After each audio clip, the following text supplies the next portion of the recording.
सर्वच मराठी माणसांना माहिती आहे की मागच्या 8 दिवसापासून मीरा भाईंदरमध्ये ज्या काही गोष्टी चालू आहेत इथल्या भारतीय जनता पक्षाकडनं, त्यात मराठी माणसाला इथे दुय्यम स्थान देण्याचं काम चालू आहे आणि त्याच्या विरोधात उद्या मीरा भाईंदर येथे सकाळी 10 वाजता एका मोर्चाचं आयोजन केलेलं आहे।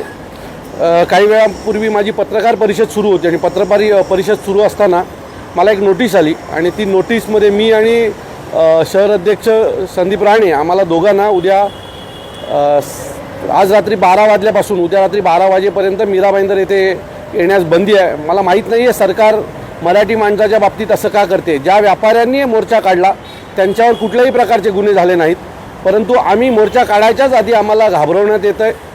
मीरा भाईंदरमधल्या प्रत्येक मराठी माणसाला माझी विनंती आहे की मीरा भाईंदरमधला म हा मराठीचा आहे हे दाखवण्याची वेळ आता आलेली आहे।